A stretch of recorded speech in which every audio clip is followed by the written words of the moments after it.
We want to coat both sides, and we want both sides to dry, okay? So it's real important that you let both sides dry. If you don't let both sides dry, this will not work.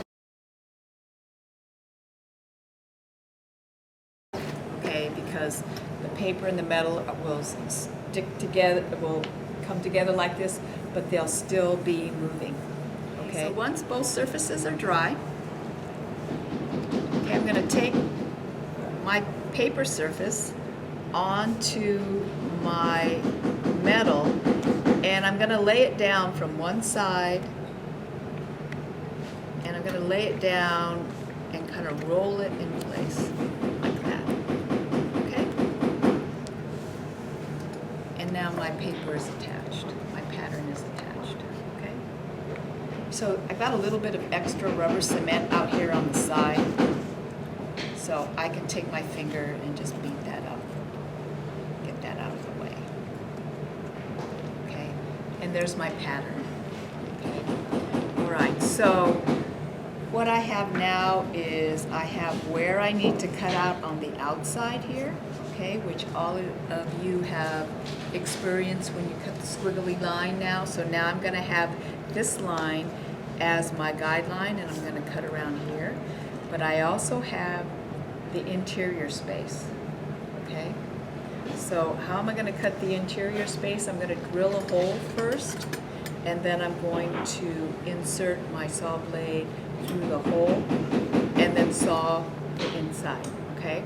So a strategy for making your project is to cut the interior spaces first, okay? Because if I go ahead and I cut all this away, I'm going to eliminate all this metal on the sides, and I'm going to have just a little bit to hold on to cut my interior spaces, okay? And that can be difficult. I mean, it's not impossible, but it's easier if I cut my interior spaces first and I have all this extra metal on the outside to help me manipulate. You know how we have to turn the metal, turn the saw? This gives me more to grab onto. Okay, so again, strategy-wise, just to make it easier on you, cut the interior areas first. Okay, so what that means is you need to know how to drill a hole, right? Okay, so.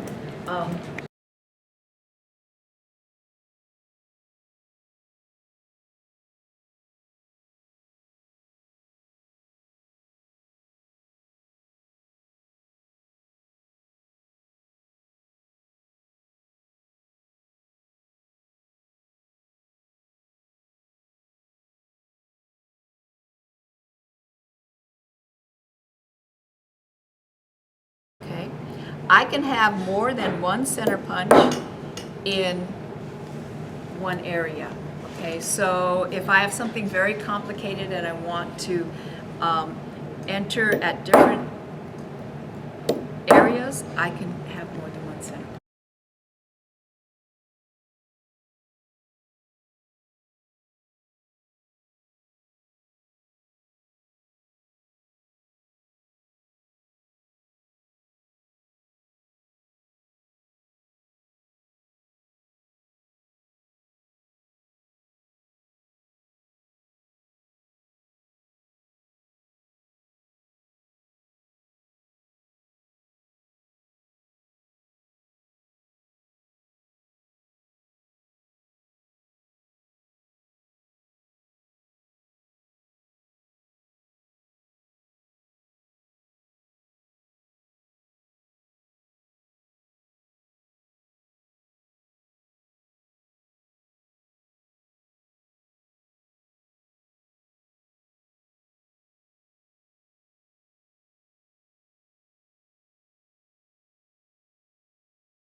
floor for setup, okay?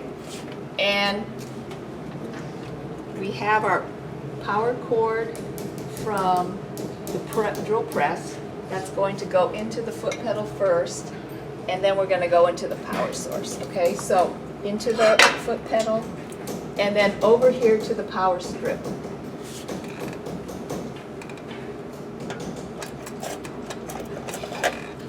Okay, so when I depress my foot pedal, okay, my power is on.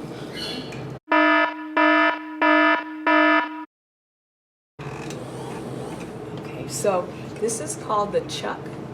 This will hold our drill bit, okay? This lowers and raises the chuck, okay? So we're going to place our drill bit inside these three little fingers here. These are the jaws for the chuck.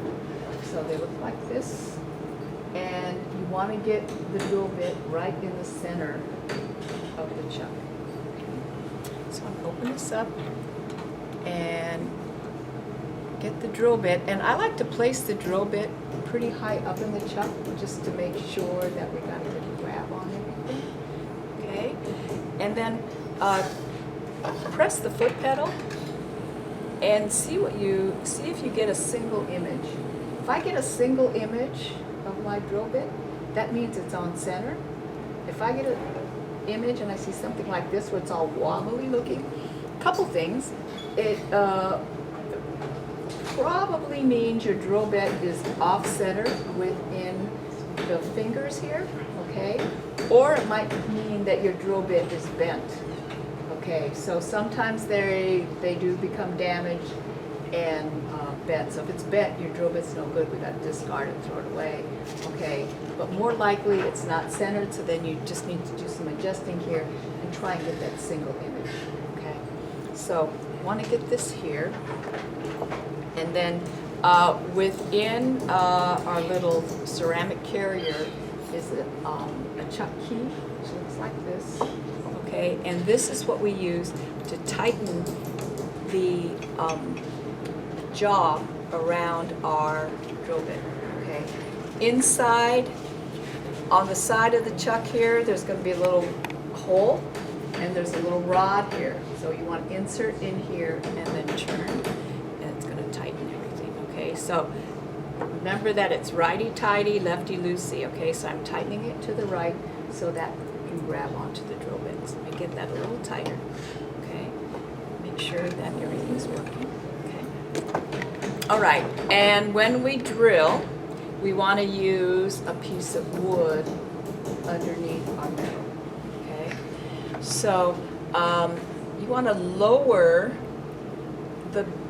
the bit and make sure that it's going to go into the wood.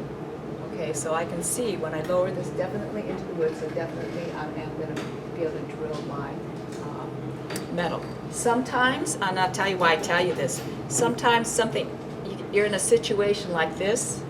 Okay, now I'm not going into the wood and I won't be able to drill through.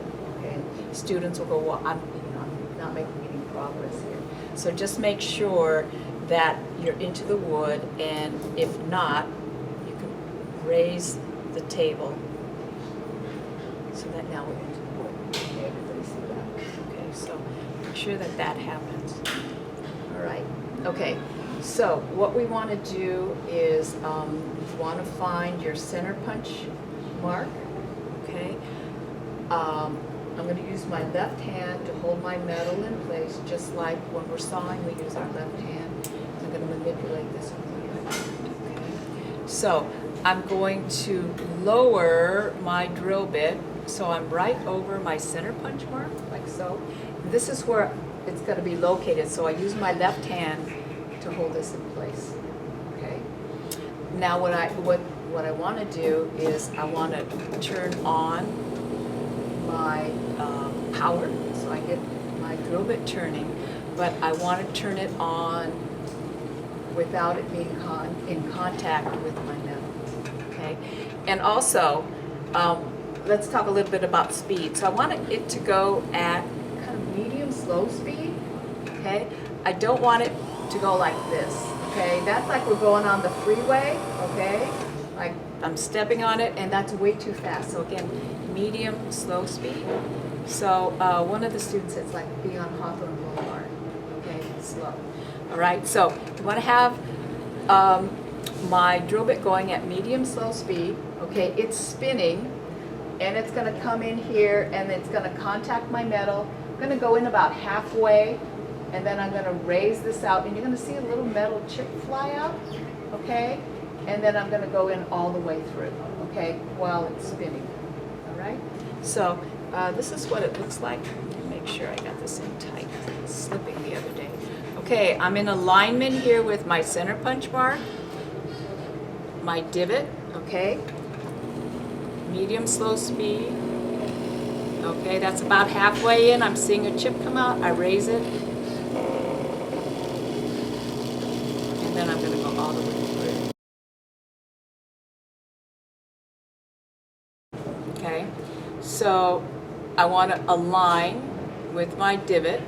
Okay, I want to get my bit out of contact. So that means it's not touching the metal. I want to turn on the power so it's spinning when it initially touches the metal. Halfway in, raise it up, and then all the way through.